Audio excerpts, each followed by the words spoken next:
네, 벌써 새해 한 달이 다 지났습니다. 2월 첫째 주 양재 열린 새신자 예배 가운데 나오신 여러분 주님의 이름으로 축복합니다. 앞서 우리 양현욱 형제님 연주 너무 은혜로웠어요. 이제 거위의 꿈을 그렇게 은혜롭게 들은 건 처음인 것 같습니다.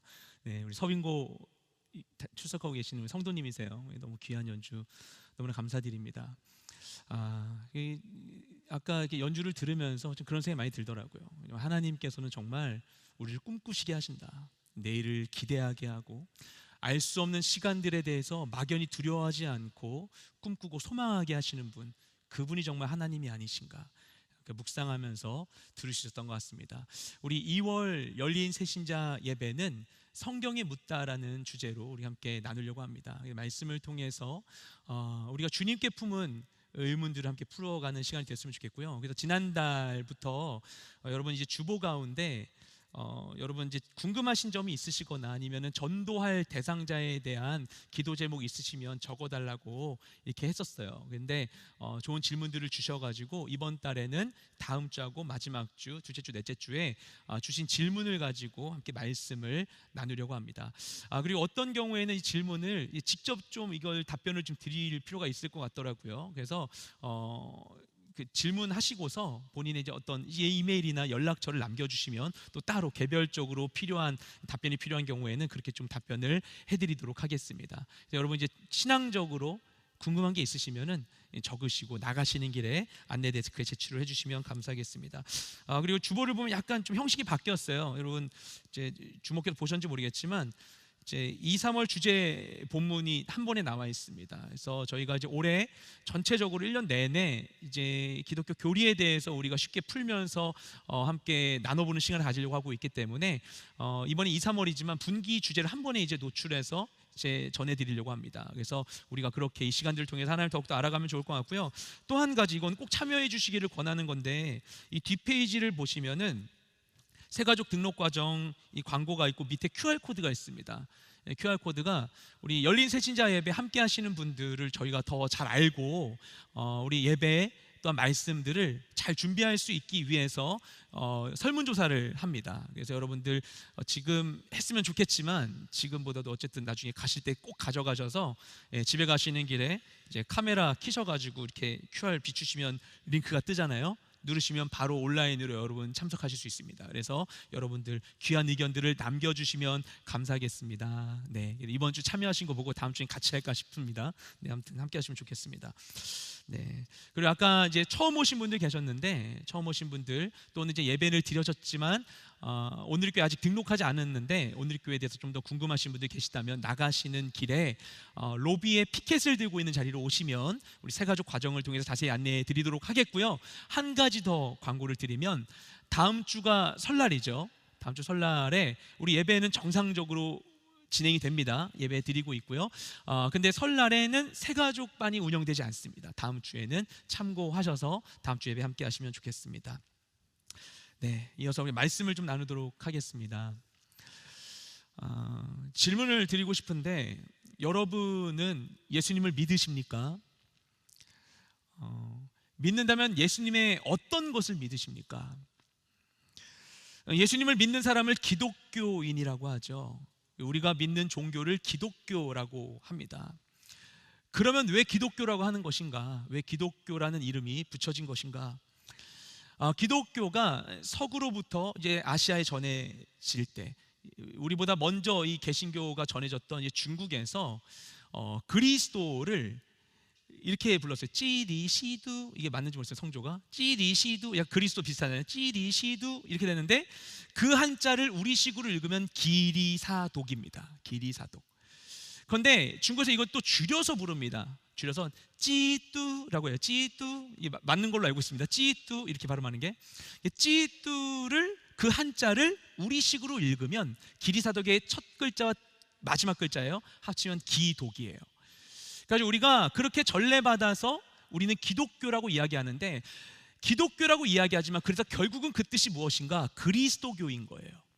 그 기독교인이라 함은 그리스도인인 것입니다. 네. 우리는 그렇게 그리스도를 믿는 거예요. 네. 그럼 왜 우리가 그리스도인이라고 그리스도교라고 불리게 된 것인가? 이 그리스도라는 단어는 이게 헬라어의 크리스토스를 우리식으로 이제 얘기하는 겁니다. 이 크리스토스는 기름 부음 받은 자라는 의미를 가지고 있습니다. 기름 부음 받은 자. 신약 성경이 우리 그리스 말인 헬라어로 기록되었고 구약은 히브리어로 기록됐잖아요. 히브리어의 똑같은 의미의 단어가 바로 메시아입니다. 메시아. 구약의 메시아, 그 신약에서는 크리스토스라고 하는 그리스도, 같은 의미예요. 기름 부음 받은 자. 근데 구약에서 얘기하는 그 메시아는 어떤 존재인가? 하나님께서 약속하신 장차 이 땅 가운데 보내겠다고 하신 우리의 구원자, 그가 곧 메시아입니다.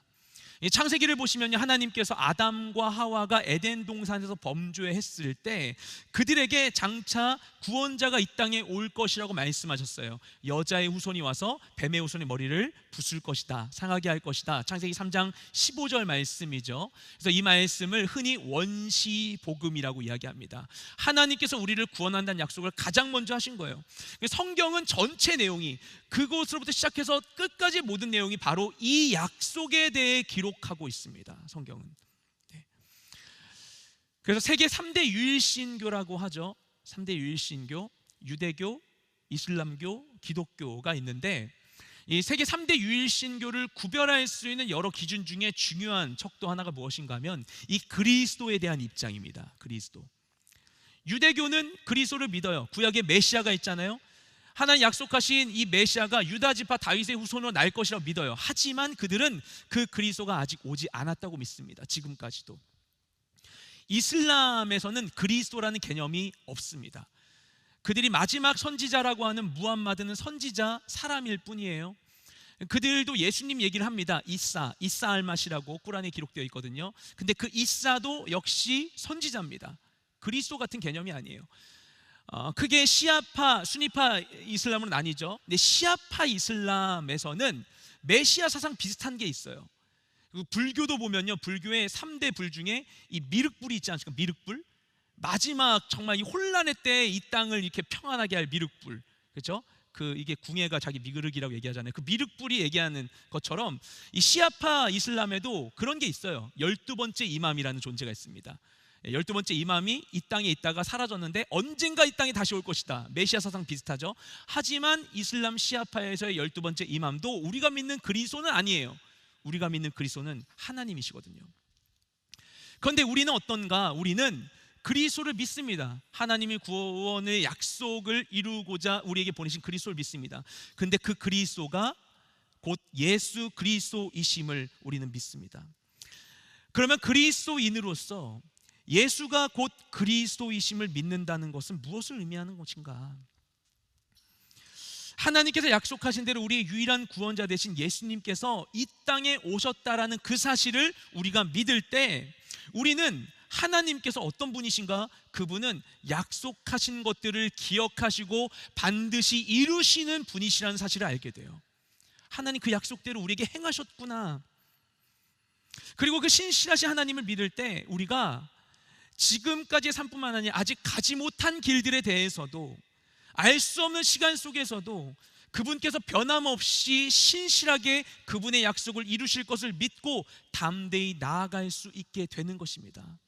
내일을 꿈꿀 수 있게 되는 거예요. 알지 못하는 시간을 살아가지만 그것을 믿기 때문에, 그 믿음을 가지고 살아가기 때문에 우리는 바로 그리스도인인 것입니다. 우리 옆 사람에게 선포하겠습니다. 당신은 그리스도인입니다. 네, 우리 그리스도인인 줄로 믿습니다. 아멘.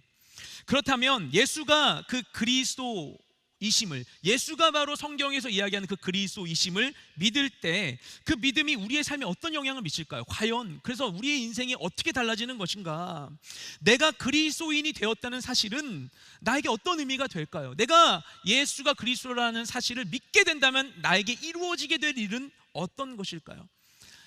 오늘 우리가 보게 될 본문은 이에 대한 답을 줄 수 있는 갈라디아서의 핵심이라고 할 수 있는 말씀입니다. 우리 갈라디아서 2장 15절과 16절 말씀을 함께 읽겠습니다. 시작. 우리는 본래 유대 사람이요 이방 죄인들이 아닙니다. 그러나 사람이 의롭다고 인정받는 것이 율법의 행위로서가 아니라 예수 그리스도를 믿음으로 되는 것을 알기에 우리도 그리스도 예수를 믿었습니다. 이는 우리가 율법의 행위로가 아니라 그리스도를 믿음으로써 의롭다고 인정받으려는 것입니다. 율법의 행위로는 어떤 육체도 의롭다고 인정받을 수 없기 때문입니다. 아멘. 방금 읽은 말씀에 가장 먼저 바울이 뭐라고 얘기하는가? 우리는 본래 유대 사람이요. 무슨 얘기를 하는 거냐면 바울이 나 유대인이다라고 얘기하는 거예요. 난 유대인이다. 근데 이 말이 뭘 의미하는 것인가? 나 유대인이다라고 얘기하는 게, 그가 유대인으로서 유대인의 삶을 살아봤다는 거예요. 성경을 읽으신 분들 많이 알겠지만 바울은 유대교 엘리트였습니다. 그는 그의 부모도 그랬던 것 같아요. 유대교에 정말 열심이어서 그 원래 길리기아 다소, 지금 터키의 남쪽 지역에 살던 사람인데 그 사람이 먼 예루살렘까지 유학을 합니다. 그리고 당대 최고의 랍비인 가말리엘 문화에서 배우게 돼요. 그래서 그는 강경한 바리새파 리더로 성장하게 되었습니다. 근데 그 바리새파 사람들은 어떤 사람들인가? 그 당시에 이 유대인들 분파가 바리새파, 사두개파, 또 열심당원 뭐 이렇게들 이제 분류를 하고 있거든요. 근데 이 바리새파는 어떤 사람들인가? 한마디로 말하면 그들은 법을 지키며 사는 사람들이에요. 법을 지키며 사는 사람들. 이 법은 율법입니다. 우리가 율법이라고 할 때 율법이 모세오경이잖아요, 가장 기본적으로는. 근데 율법 모세오경을 히브리어로 토라라고 하거든요. 근데 토라가 직역하면 법이라는 뜻이에요. 법, 그 자체가 법이라는 뜻입니다. 근데 바리새인들은 이거를 지키는 사람들이었어요. 어떻게 지켰는가?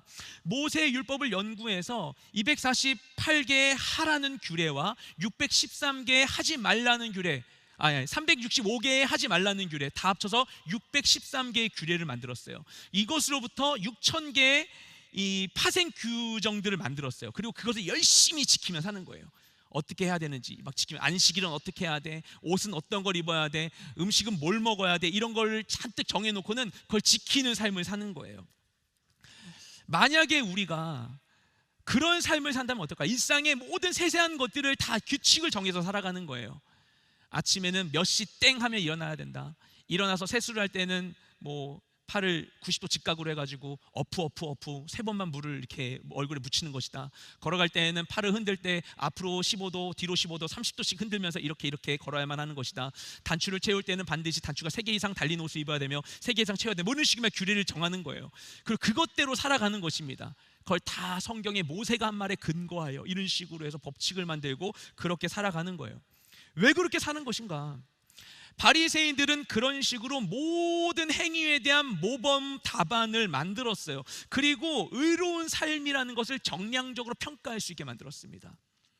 그리고 그렇게 법대로 살아야 거룩하게 잘 사는 것이라고 믿었어요. 그리고 그렇게 자신들이 정한 법을 잘 지키며 살게 되면 어떻게 됩니까? 그 결과로 그들이 무엇을 얻었는가 하면 남들 앞에 당당해져요. 막 주장할 수 있어요. 야, 난 유대인이야. 나 함부로 살지 않아. 난 너랑 달라. 난 이렇게 해. 난 뭐도 지키는 사람이야. 이런 얘기들을 하며 살아가는 거예요. 난 잘 살았어. 난 흠이 없어. 내 인생은 완벽해 라고 이야기할 수 있는 그런 삶이 되는 거예요. 그러니까 바리새인들은 하나님의 율법을 해석하여 삶의 규칙을 만들어 살아감으로써 하나님의 율법을 자신을 증명하기 위한 수단으로 사용했던 것입니다. 근데 바울이 여기서 얘기하는 거예요. 나 유대인이야. 뭘 함의하고 있냐면 나도 그렇게 살아봤어 이러는 거예요. 나도 살아봤어. 나 다 해봤어. 그랬더니 어떤 것인가, 어떻게 됐는가? 열심히 그렇게 율법 지키며 살아봤더니 아무 의미도 없더라라고 이야기하는 것입니다. 아무리 율법의 법칙들을 다 지키며 살았는데 그렇게 했다고 진짜 내가 달라지진 않았던 거예요. 진짜 내가 의로워지지도 않았고 내가 변한 것도 아닌 거예요. 본질적으로 바뀌지 않았고 그냥 그 행동만 했을 뿐인 거예요. 그렇게 열심히 살았는데도 마음의 죄악이 떠나질 않아요. 과거의 상처와 아픔이 해소되지 않아요. 내 안의 결핍과 상실감이 해소되지 않아요. 완벽한 인생이 되기 위해서 율법을 따라서 열심히 살았는데 그 행위가 자신을 변화시키지 못했다고 이야기하고 있는 것입니다. 남는 건 결국에 그 행위밖에 없는 거예요. 행위, 그거 한 거, 열심히 지켜낸 거. 그저 율법대로 살기 위해서 몸부림쳤을 뿐인 겁니다. 그 껍데기만 남는 거죠. 남들 앞에서 자유롭고 당당해지기 위해서 노력했는데 오히려 그 노력이 나의 자유를 빼앗고 말았습니다. 그런데 그런 그가 예수님을 만났어요. 그분이 바로 하나님께서 약속하신 구원자, 성경에 약속된 그 그리스도이심을 그가 알게 되었습니다. 그래서 그분이 그리스도이심을 믿으면 어떻게 됩니까? 그분이 그리스도다, 나의 그리스도, 나의 구원자가 계시다. 그럼 어떻게 됩니까? 그러면 나의 구원을 그분께 의탁할 수 있어요. 내 구원받을 일을 그분에게 맡길 수 있어요. 확실한 명확한 나의 구원자에게. 스스로 해결하려고 애써왔었던 모든 문제들을 그분께 맡길 수 있어요. 스스로 의로워지려고 하고 스스로 완벽해지려고 했었던, 정확한 답도 없이 어디까지가 날 정말 구원하는 건지도 알지 못한 채, 눈치 보며 스스로를 확신하지 못한 채 애썼던 그 모든 것으로부터 벗어나서 자유로워질 수 있어요. 내 인생의 짐을 그분 앞에 내려놓게 되는 것입니다. 그러면 어떻게 되는가? 바울은 그렇게 해서, 그렇게 함으로써 자신이 의롭다고 인정받았다라고 이야기합니다. 이게 재미있는 표현입니다. 언젠가 이걸 말씀드릴 것 같아요. 의로워졌다가 아니라 의롭다고 인정받았다라고 이야기합니다. 여전히 죄인이지만 그럼에도 불구하고 예수님을 믿음으로 의롭다고 인정받게 되어서 그 믿음으로 내가 살아간다라고 이야기하고 있습니다. 여기서 우리가 이런 의문을 품을 수 있다고 생각을 해요. 그러면 예수님만 믿으면 잘못을 저질러도 괜찮은 거야? 상관없는 거야? 이런 생각하는 거죠. 내 모든 잘못이 다 취소된 건가? 이에 대해서 바울이 이야기합니다. 우리 17절 18절 말씀을 함께 읽겠습니다. 시작. 그러나 우리가 그리스도 안에서 의롭다고 인정받으려 하다 우리 자신이 죄인으로 드러난다면 그리스도께서 죄를 짓게 하시는 분입니까? 결코 그럴 수 없습니다.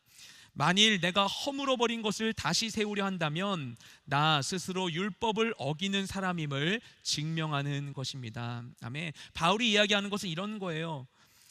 예를 들면 어떤 도둑을 잡았어요. 잡아서 붙잡았는데 그 도둑이 붙잡혔지만 뭐 당장 달라진 건 없어요. 여전히 그 안에 그런 연약함이 있어요. 그런데도 불구하고 너 용서해 줄게, 잘못 없어 하고 풀어준 거예요. 그랬더니 그 풀려난 도둑이 다시 도둑질을 해요. 그러면 그 도둑을 풀어준 사람에게 책임을 물을 수 있지 않겠습니까? 이런 고민에 대해서 바울이 이야기하는 겁니다. 이런 것처럼 우리가 죄인이었는데 근데 주님을 만났지만 진짜 의로워진 건 아니거든요. 내가 진짜 완전히 막 내 생각이 개조된 게 아니거든요. 근데 여전히 죄인임에도 불구하고 예수님을 믿음으로써 의롭다고 인정받았어요. 그런데 그렇게 된 시점 이후에 정말 예수님 받았고 난 구원받았다라는 확신을 받고서 그 이후의 시점에 다시 또 죄를 짓게 된다면 그러면 그럼에도 불구하고 난 여전히 의로운 것인가? 그리고 그렇다면 그리스도께서는 나 죄인인 거 모르고 날 용서하신 거 아닌데 그럼 예수님은 나의 죄를 방조하신 건가? 그 이후 시점에 내가 죄를 저지를 때 주님은 이 내가 저지른 죄에 대한 어떤 공범으로서의 죄책을 지셔야만 하는 것인가? 이런 생각들. 근데 바울은 결코 그럴 수 없다고 이야기합니다. 우리가 의롭다고 인정받은 것은 오직 그리스도의 은혜 때문인 거예요. 분리되는 겁니다. 그리스도의 은혜로 인하여서 우리가 의롭다고 인정받은 것이지 처음부터 우리의 능력 때문은 아니었던 거죠. 우리가 뭔가 의로워질 수 있는 뭔가를 내가 얻어서 내가 진짜 의로운 사람이 되어서 의롭다고 인정받은 게 아니라 난 그럴 능력 없는데 순수하게 주님의 능력으로서 아무 죄 없는 주님으로 인하여서 내가 의롭다고 인정을 받게 된 거죠. 여전히 우리는 연약한 죄인인 겁니다. 하나님께서 우리를 로봇처럼 개조하신 게 아니에요. 우리가 너무나 하나님 보시기에 너무나 안 돼가지고 너무 말을 안 들어서 말 듣게 하려고 자고 있을 때 몰래 하나님께서 우리 머리를 뚜껑을 딱 여셔가지고 막 머리를 막 개조해가지고 막 어떤 기억을 막 없애버리고 막 새로운 걸 우리 머리에 심고 막 이러시는 게 아닌 거예요. 우리는 그대로인 거죠. 그대로인데 그리스도를 통해 의롭다고 인정받게 된 것입니다. 그러면 그렇다고 해서 그렇게 되었다고 해서 우리에게 은혜를 베푸신 하나님이 악한 분이라고 할 수 있겠습니까? 하나님 날 용서하셨으니까 하나님 악한 분일까요? 우리가 어떤 사람의 잘못에 대해서 그 사람 용서하면 용서한 사람이 죄인이 되는 겁니까? 죄인인데 용서했기 때문에. 용서한 사람을 죄인이라고 할 수 있을까요? 용서한 사람이 죄인과 공범이라고 할 수 있을까요? 아니죠. 죄인을 의롭다고 해주신 것은 죄에 대해 관대해진 게 아니에요. 여전히 죄는 죄입니다. 우리의 죄는 그저 우리가 연약한 죄인임을 드러낼 뿐이에요. 나 스스로는 벗어날 수 없다라는 것을 보여줄 뿐이에요. 바울이 예수님 믿음에도 불구하고 오라 나는 곤고한 자라고 고백한 것과 같이, 내가 죄인 중에 괴수라고 고백한 것과 같이, 하나님 믿었는데 우리가 그 과거의 죄에 대해서 더 자유로워지진 않고 오히려 나의 죄됨이 더 내 눈에 명확히 보여져요. 더 명확히 보여져요. 죄에 더 예민해져요. 작은 죄에 대해서도 예민해져서 이 죄가 너무나 인식이 되는 거예요. 나로선 해결할 수 없는 내 죄인됨을 벗어날 수 없어요. 어떻게 합니까? 구원이 하나님께로 나아갈 수밖에 없는 것이죠. 그래서 오직 그리스도만이 나의 구원자 되심을 더 선명히 알게 되는 것입니다. 그분 아니고선 살아갈 수 없는 것입니다. 그분 아니고서는 나의 존재를 인정받을 수 없게 되는 것입니다. 그래서 죄의 유혹이 생길 때, 또는 죄의 유혹에 넘어지게 되었을 때 우리가 해야 할 일은 오직 그리스도께로 나아가는 것입니다. 죄의 유혹 앞에서, 죄의 결과 앞에서, 그것이 죄임을 알았을 때 지체하지 말고 그리스도께로 나아가 회개해야 되는 것입니다. 그리고 또 오해하면 안 돼요. 하나님이 용서해 주신 것이 누군가에게 하나님 날 용서해 줬으니까 너도 당연히 날 용서해야지라고 얘기할 수는 없어요. 왜냐하면 다른 사람도 인격적인 존재거든요. 하나님이 그 사람의 인격을 무시하지 않잖아요. 하나님이 나를 용서해 주시면서 그 사람의 마음속에 있는 분노와 이 모든 억울함을 딱 없애주시는 게 아니잖아요. 남아있거든요. 하나님이 용서해 주신 것과 상관없이 다른 사람의 죄책에 대한 책임은 별도로 우리가 질 수밖에 없습니다. 근데 중요한 것은 그럼에도 불구하고, 그런 나인데도 불구하고 주님이 나를 용서해 주셨다는 거예요. 나도 그 죄의 기억이 선명한데, 지워지지 않는데 용서해 주셨다는 거예요. 그게 주님이 주신 놀라운 은혜인 것입니다. 죄를 우리가 인정하지 않고 회개하지 않고 방치하는 것, 이것은 우리를 더욱더 죄의 노예로 머물게 만드는 거예요. 이런 생각할 수 있어요. 그래도 나는 여기까지만 했으니까 괜찮아, 이런 거예요. 내가 이건 잘못했는데 그래도 이런 건 했잖아? 그러니까 나는 괜찮아. 이런 생각을 어디서 하는지 아십니까? 이슬람교인들이 합니다. 그들은 죽어서 알라 앞에 가면 알라는 명확한 심판자인데, 양쪽 어깨에 있었던 천사가 띠리리리릭 하고는 가가지고 알라 앞에 있는 그 저울에 한 천사는 착한 일, 한 천사는 나쁜 일한 걸 잰다는 거예요. 그래서 해서 조금이라도 악한 일이 많으면 지옥 가고 조금이라도 선한 일이 많으면 천국 가는 그런 세계관을 가지고 있습니다. 그게 뭘 줍니까? 선한 일을 내가 생각할 만큼 많이 했으면 어느 정도 악한 일에도 이 저울에서만 이게 기울지만 않으면 되는 거예요. 예. 그게 합리적이라고 생각하는 겁니다. 나는 이 정도니까 괜찮아, 이런 건 지켰으니까 괜찮아. 그렇게 나의 기준으로 스스로를 합리화하는 것은 예수님을 모르는 사람들처럼 스스로의 노력을 의로워지려는 거예요. 아까 말씀드렸던 그 유대인들처럼 하는 거예요. 법대로, 난 법대로 했어. 부모님을 섬겨야 되는데 고르반, 난 이 돈은 하나님께 드렸는데 이대로 했으면은 부모님 섬기지 않아도 된대. 법대로 피해가는, 법 사이로 요리조리 피해가는, 그래놓고 난 거룩하게 살았다고 얘기하는 것이죠. 우리에게 열려있는 길은 무엇인가? 빛 대신 주님 앞에 드러날 수밖에 없는 나 자신을 바라보며 나의 죄인됨을, 나의 연약함을 인정하고 나를 죄에서 정결케 하시는 그리스도께로 나아가야 하는 것입니다. 내가 여전히 죄인임을, 그리스도가 아니면 아무것도 아니라는 것을 주님 안에서 인정하는 것입니다. 그래서 빛 되신 그리스도 앞에서 내가 죄인이라는 것을 아는 자, 그가 바로 그리스도인입니다. 그래서 그리스도인은 의롭다고 인정받았지만 그럼에도 여전히 죄인인 존재예요. 그러면 그런 그리스도인들을, 이런 이중적인 그리스도인의 상태를 어떻게 우리가 이해해야 되는 것인가? 우리 19절부터 20절까지 말씀을 함께 읽겠습니다. 시작. 나는 율법으로 인해 율법에 대해 죽었습니다. 이는 내가 하나님께 대해 살고자 함입니다. 나는 그리스도와 함께 십자가에 못 박혔습니다. 그러므로 이제 더 이상 내가 사는 것이 아니라 내 안에 그리스도께서 사시는 것입니다. 지금 내가 육체 안에 사는 것은 나를 사랑하셔서 나를 위해 자신의 몸을 내주신 하나님의 아들을 믿는 믿음으로 사는 것입니다. 아멘. 바울은 이 말씀에서 이 그리스도인의 지위에 대한 자신의 결론을 제시하고 있어요. 그는 율법의 한계 때문에 율법에 대해 죽었다고 이야기합니다.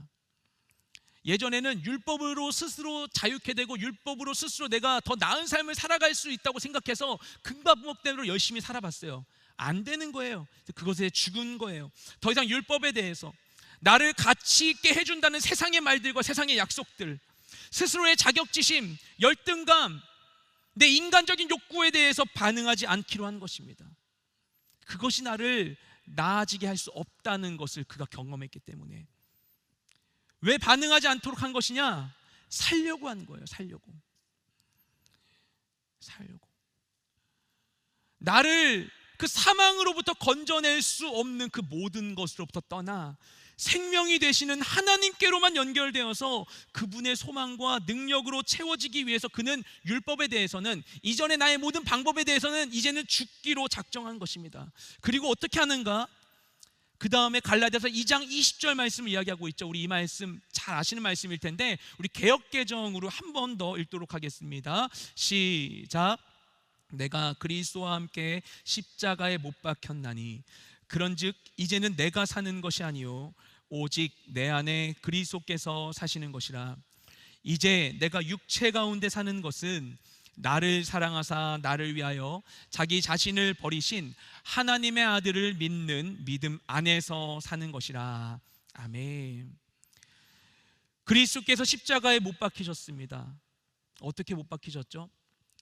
우리 죄를 대신하여 못 박히셨어요. 그 말은 무엇입니까? 법적인 용어로 대리 행위를 하죠. 대리인이 되신 거예요. 실제로는 역사적으로 그분이 못 박히셨는데 내가 못 박힌 것처럼 쳐주는 거죠. 서류상으로는. 그렇죠? 그게 나를 대신하여 십자가에 못 박히신 것이죠. 그래서 실제로는 그분이 못 박히셨지만 내가 못 박힌 것과 같은 효력이 이루어지게 되었어요. 그래서 내 몸값이 치러진 것입니다. 그분이 친히 내 몸값을 치르셨기 때문에 그 이후에 나의 삶은 그냥 내 것이 아닌 거죠. 이제 그분이 나의 삶의 주인이 되신 거예요. 그래서 이제 내가 살아도 더 이상 내가 사는 것이 아니요 오직 내 안에 그리스도께서 사시는 것이다라고 여기서 바울이 이야기하고 있습니다. 그것이 우리의 신앙 고백이죠.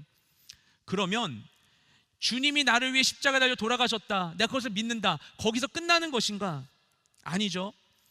예수 그리스도와 함께 십자가에 못 박혀 죽었음을, 그리고 이제는 그와 함께 살게 되었음을 믿었음에도 불구하고 어떻게 된가? 우린 여전히 이 세상을 살아가고 있어요. 우리가 복음을 듣고 영접 기도를 막 한다고 생각을 해봐요. 나 진짜 그 주님 믿을게요. 영접 기도를 막 따라하는 거예요. 눈을 감고서. 하나님, 나를 위하여서 예수님이 이 땅에 보내서 십자가에 못 박혀 죽으심으로 나를 구원하여 주심에 감사드립니다.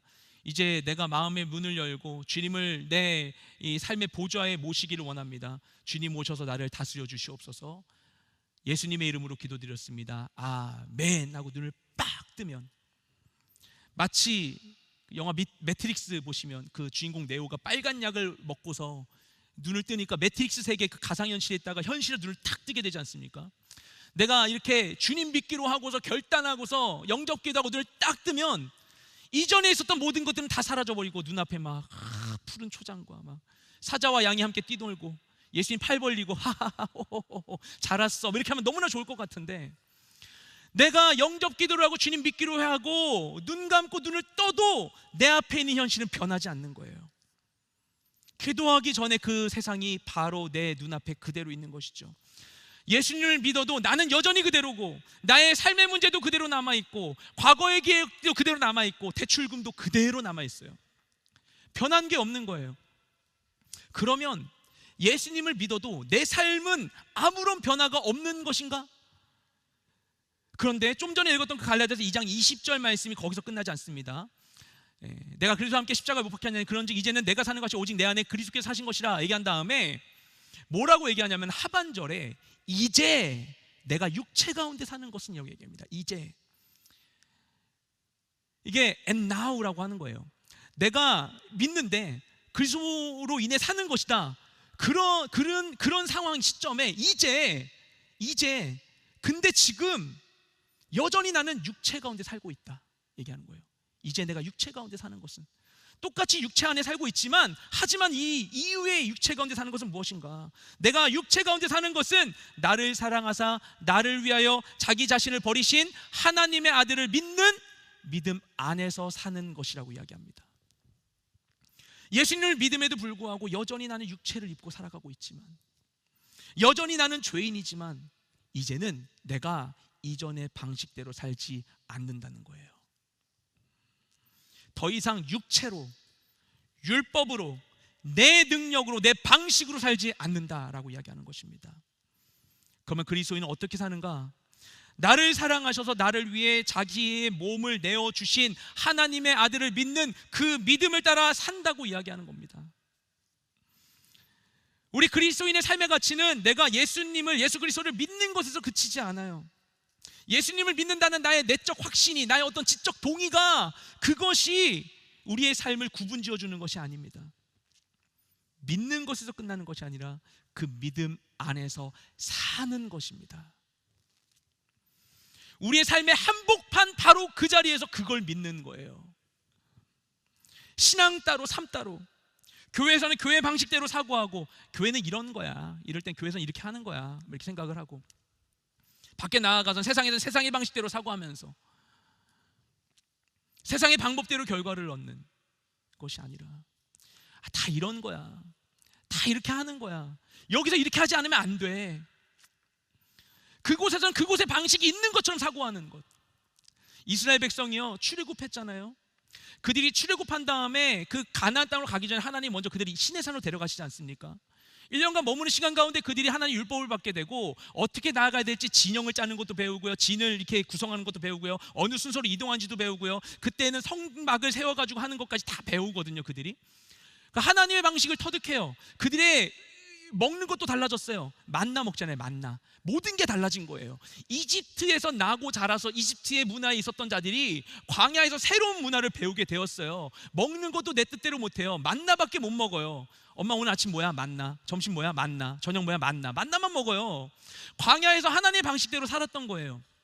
근데 그랬던 이들이 가나안에 가서 한 세대가 지나기 전에 그 우상 숭배에 완전 젖어버립니다. 가나안에 가보니까 광야랑 달라요.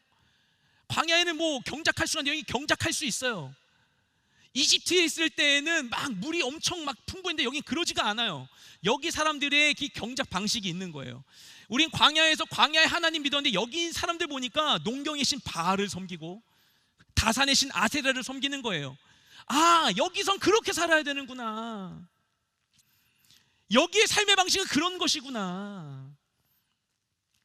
하나님은 광야의 하나님일 뿐, 가나안에서는 가나안의 방식을 따라 살아야 된다고 그들이 생각했습니다. 근데 하나님 그들을 왜 보내신가? 신명기로 뭐라고 말씀하시는가? 너희가 그 땅을 밟게 되면 너희 손으로 짓지 아니한 집을 얻을 것이고, 너희가 수확하지 않은, 경작하지 않은 것들이 너희 집에 풍부히 채워지게 될 것이다. 그때 너희는 너희를 이집트에서 구원하신 나 여호와를 잊지 말아라 얘기하시는 거거든요.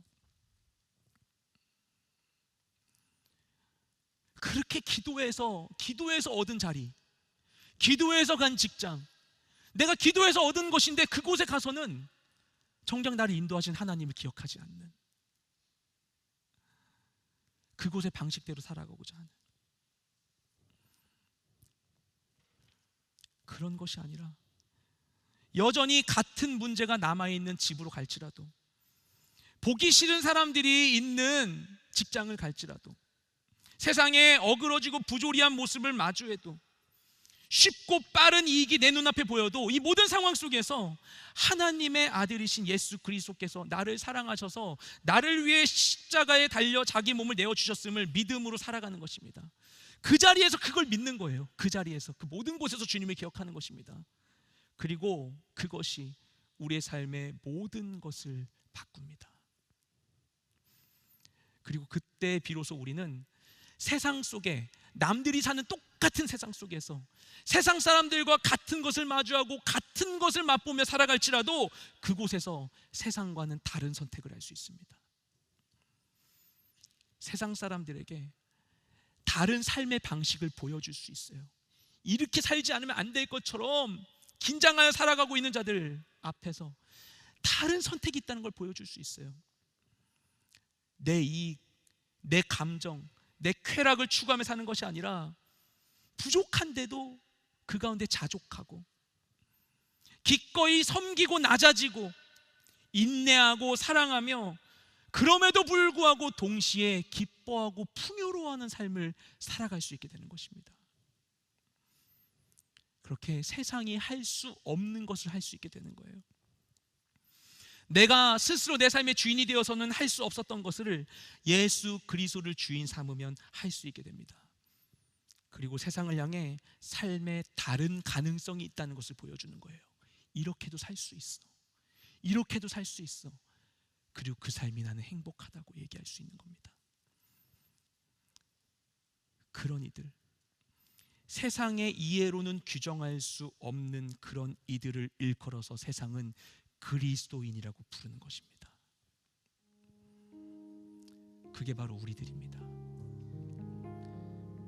사도행전 11장 보면 안디옥 그 이방인 교회에서 처음으로 바울과 바나바에게 1년간 양육받은 이들로 인하여서 안디옥에 있는 교회 다니지 않는 사람들이 처음으로 그들을 그리스도인이라 부르기 시작했다고 이야기하죠.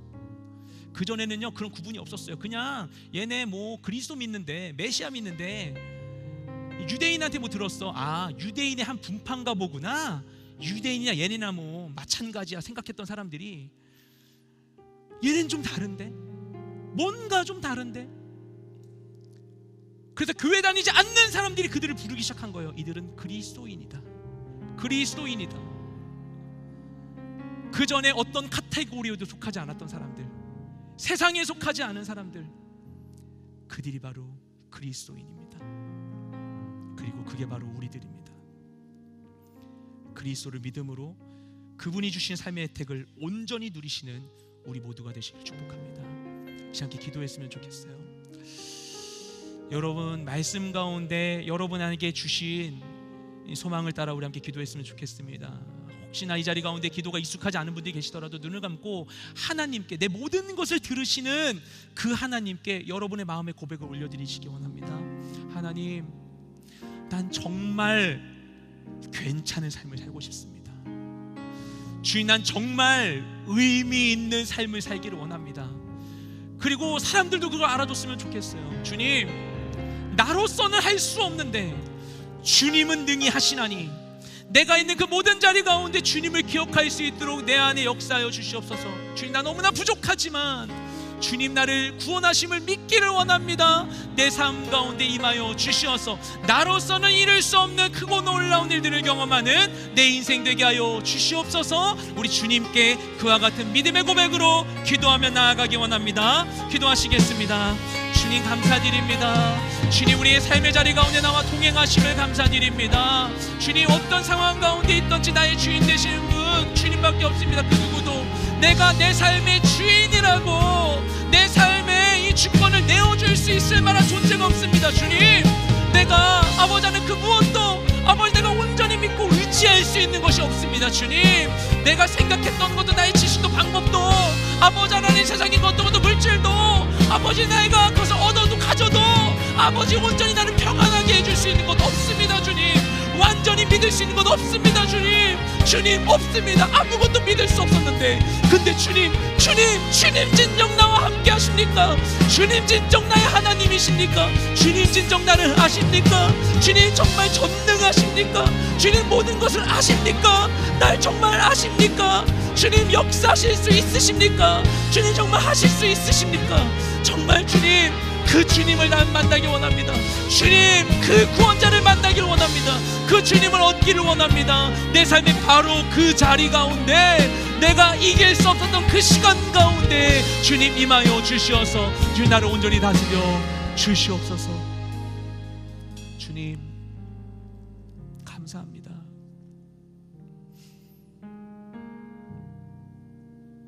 주님 나와 함께 하심을 감사드립니다. 나의 지혜와 방법으로는 생각할 수 없는 새로운 길을 내게 열어주시어서 내가 내 인생에, 내 삶에, 내 기질에, 내 방법에 매이지 아니하고 내가 생각할 수 있는, 당연하다고 생각할 수 있는 그 모든 것을 떠나 내겐 없었던 미래, 내겐 불가능해 보였던 일들, 새로운 소망과 새로운 꿈을 꿀 수 있게 하여 주심을 감사드립니다. 나를 죄에서 건져주신 주님, 그 주님과 함께 이전의 죄의 자리에 머물지 아니하며 이전의 연약함에 머물지 아니하며 새로운 산길로 나아가길 원하오니 주 우리 마음 가운데 그 소망을 채워주시옵고 삶의 모든 자리에서 나의 주인 되신 주님의 얼굴을 바라보며 주님의 도우심을 구하며 나아간 내 모든 인생 되게 하여 주시옵소서. 삶의 한복판에서 드리는 우리 모든 간절한 기도를 주님 들어주시옵소서. 감사드리며 예수님의 이름으로 기도드렸습니다. 아멘.